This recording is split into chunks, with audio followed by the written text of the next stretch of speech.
Hi everyone. So I've been thinking about making this video for a while, but it is kind of a big week in my life, so I decided to make it now. For anybody who knows me, you know that I start grad school tomorrow, and I am so excited to start this journey. I will be getting a dual master's degree in clinical mental health counseling and school counseling. It'll take me about 5 years to get both degrees because I'm working full time, but I'm super nervous, but I am thrilled to be getting started on this journey. I'm so glad that I finally decided on a career path. It was not an easy decision for me. And also this one here is turning 3 this weekend. So I kind of to share kind of how Nyla and I came to be and why I have her. So before I moved to Delaware and during my time there, my mental health took a turn for the worst. I was diagnosed with anxiety back in 2016, but this was unlike anything I'd ever experienced with it. Wasn't feeling like myself. I was very irritable with people. And then after I moved to Delaware, things just progressively got worse. And it had nothing to do with the relationship that I was in. I was extremely happy in that relationship, and that person did so much for me to make sure that I was as comfortable and felt as supported, as I could. But despite all of that, I didn't really want any social interaction when I was down there, and I could just feel myself slipping. And I know that's a terrible way to describe it, but I'm not really sure how else to describe it. The once super happy, positive side of me was fading. And eventually it got to the point where I started contemplating suicide. And that's a very heavy topic, and it's a very heavy thing to think about. I've dealt with it in my own personal life. I've lost people to suicide. But thinking about it myself, something I never thought I would do, because I know that it takes the pain from me and passes it on to those who love and care about me. But I didn't feel like I had any other escape from the way I was feeling. I wasn't feeling at home down in Delaware. I was missing Maine so much, because everyone who knows me knows that Maine is my happy place. I hadn't made any friends in Delaware yet. It was a really rough time for me. And luckily, someone suggested to me that I should look into getting an emotional support animal. Now, I know that there's a massive stigma around emotional support animals. People, they've even accused me of doing this. They say, people abuse the system when they do that. They try to pass them off as service animals, which is a completely different category. And they say people just try to use that as an excuse to bring them on planes or what have you. There's all kinds of negativity surrounding the phrase emotional support animal. But I went through the necessary channels. I talked to a therapist. I had to take a very lengthy exam, I guess, to make sure that I was qualified to have an emotional support animal. And after having this discussion with the therapist, it was determined that I probably would benefit from having one. So I want to say 3 or 4 days later, I started looking at the shelters, and I had every intention of trying to find a golden retriever because they're my favorite breeds in the world.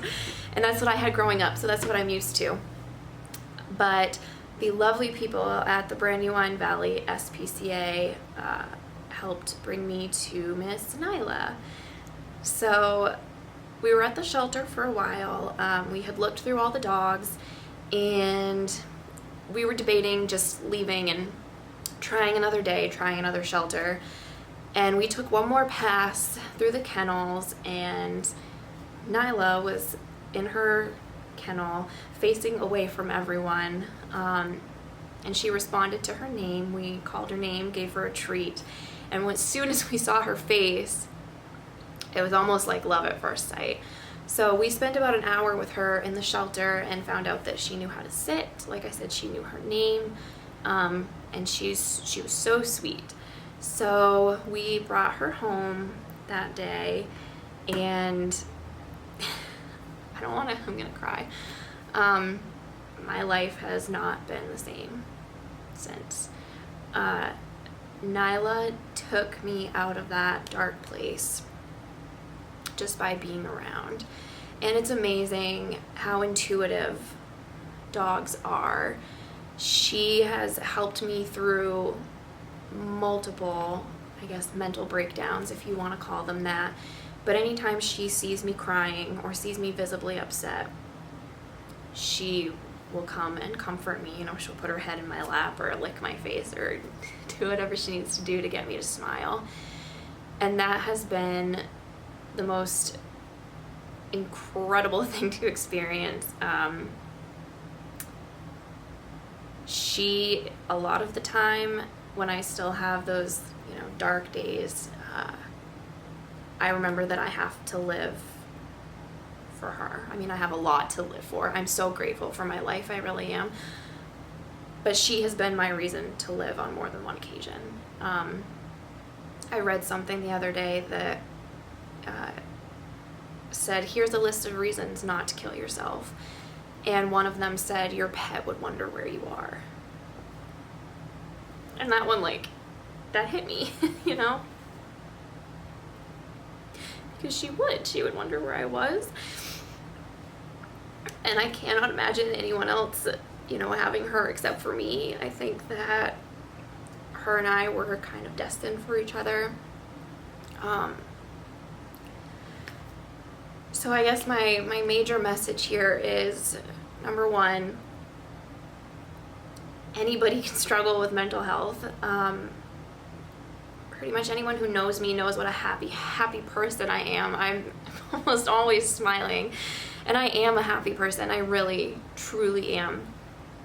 But I have contemplated suicide before because of how unhappy I was. And not everybody knew that.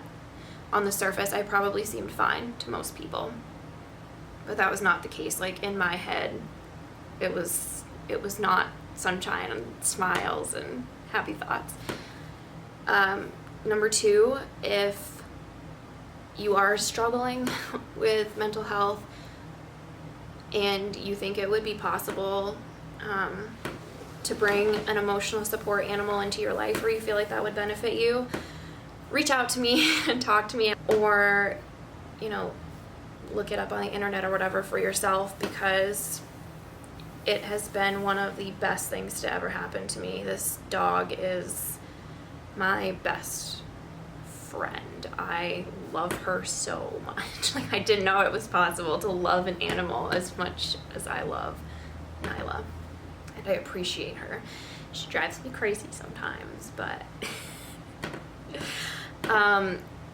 and lastly, if anyone ever tells you that they have an emotional support animal, or, you know, that is how they choose to cope with their mental illness is through animals, forget all of the negative things that you've heard, because they're not always true. Are there people who abuse the system? Probably. Are there people who try to pass emotional support animals off as service animals? Probably.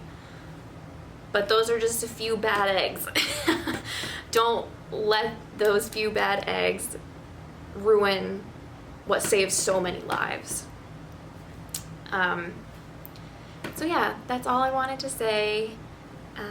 Happy birthday to my pup. I'm so glad to have her.